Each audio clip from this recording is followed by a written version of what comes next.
इतने सारे डिस्कशन के बाद में अब हम कुछ क्वेश्चंस के आंसर्स करेंगे, ठीक है। तो सबसे फर्स्ट क्वेश्चन है हमारा, which of the following is not a member of the solar system, इनमें से कौन सा सोलर सिस्टम का मेंबर नहीं है। तो ऑप्शन ए है एन एस्ट्रॉइड, ऑप्शन बी है सैटेलाइट, ऑप्शन सी कॉन्स्टलेशन या फिर कॉमेट। तो बच्चों एस्ट्रॉइड, सैटेलाइट या फिर हम कॉमेट की बात करें तो ये तीनों क्या है, मेंबर हैं सोलर सिस्टम के। लेकिन जब हम कॉन्स्टलेशन की बात करें तो ये सोलर सिस्टम का मेंबर नहीं है। सो हमसे पूछा है कि which of the following is not a member of the solar system, तो इसका आंसर आ जाएगा option C which is a constellation, ठीक है। नेक्स्ट क्वेश्चन है हमारा, which of the following is not a planet of the sun, इन चारों में से कौन सा सन का प्लैनेट नहीं है। ए है सीरियस, बी मरकरी, सी सैटर्न और डी है अर्थ। तो बच्चों जो सीरियस है वो कॉन्स्टलेशन है ना कि प्लैनेट, और ये तीनों मरकरी, सैटर्न और अर्थ जो है ये तीनों प्लैनेट्स हैं। तो इसका जो ऑप्शन है सही वो ऑप्शन ए है। नेक्स्ट है हमारा, phases of the moon occurs because, जैसा कि हमने देखा था कि phases of the moon reflection की वजह से हमें दिखता है, जो सनलाइट रिफ्लेक्ट होकर हमारी आंखों तक पहुंचती है उसकी वजह से हमें फेजेस दिखते हैं मून के। So we can see only that part of the moon which reflect light towards us. Option B है our distance from the moon keeps on changing. Option C है the shadow of the earth covers only a part of the moon surface. और option D है the thickness of the moon's atmosphere is not constant. तो बच्चों ये तीनों option जैसा कि हमने पढ़ा था तो ये तीनों ऑप्शन उसमें सही नहीं बैठते हैं। तो करेक्ट ऑप्शन कौन सा हुआ, option A, we can see only that part of the moon which reflect light towards us, ठीक है। जो मून का पार्ट हमारी तरफ लाइट रिफ्लेक्ट करेगा, सन की लाइट जो रिफ्लेक्ट करेगा, सिर्फ हम उतना ही पोर्शन मून का देख पाएंगे, जिसकी वजह से हम बोल सकते हैं कि हमें अलग अलग फेजेस दिखाई देते हैं मून के। नेक्स्ट है हमारा, the nearest planet to the sun is, अगर हम नियरेस्ट प्लैनेट की बात करते हैं तो हम मरकरी की बात करेंगे जो कि सबसे ज्यादा पास है सन के, ठीक है। नेक्स्ट है हमारा, the moon completes one revolution around the earth is, तो इसका ऑप्शन सी करेक्ट है कि कितने टाइम में कवर करेगा, 27.3 डेज में जो मून है वो वन रिवॉल्यूशन अर्थ के अराउंड कंप्लीट करेगा। So option C is the correct option for this. Name the two objects other than planets which are the member of the solar system. अगर planets के अलावा अगर हम बात करते हैं जो कि सोलर सिस्टम के मेंबर हैं तो हम बात करेंगे मेटियोर के बारे में और हम बात करेंगे एस्टेरॉइड के बारे में, ठीक है।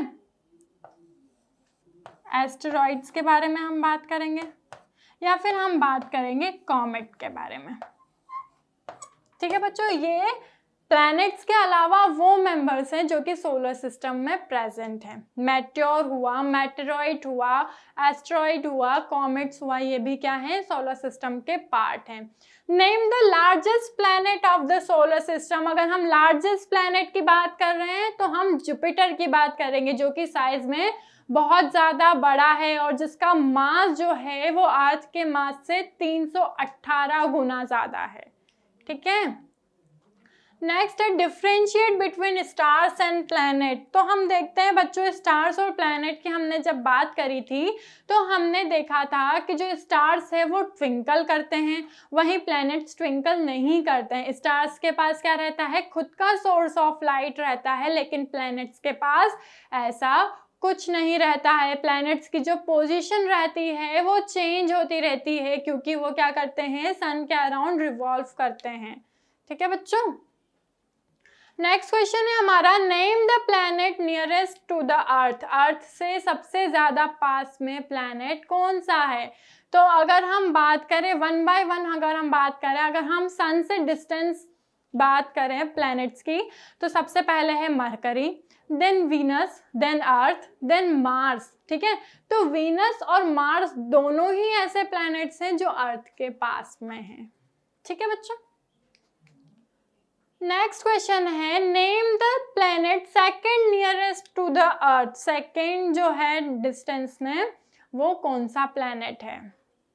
ठीक है, तो सबसे पहले हमारा आता है मरकरी,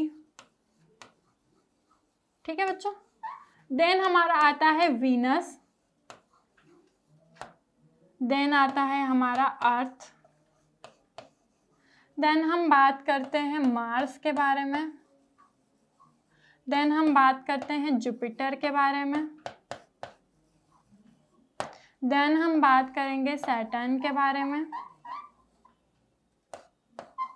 उसके बाद हम बात करेंगे यूरेनस या फिर नेपच्यून के बारे में, ठीक है। अब हमसे पूछा है, ठीक है, अब हमसे पूछा है second nearest to the earth. तो फर्स्ट नियरेस्ट तो ये दोनों हो सकते हैं, सेकंड नियरेस्ट या तो मरकरी या फिर जुपिटर, हम जुपिटर भी बोल सकते हैं सेकंड नियरेस्ट अगर हमसे पूछा है तो। Next is the number of moons on Mercury, Venus and Earth and Mars are ABCD।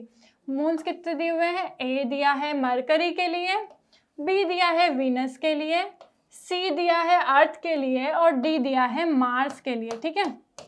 तो बच्चों जब हम नंबर ऑफ मून्स की बात करेंगे तो मरकरी के पास नंबर ऑफ मून्स है 0, वीनस के पास भी नंबर ऑफ मून्स है 0, अर्थ के पास हमें पता है 1 और मार्स के पास हमें पता है 2, ठीक है।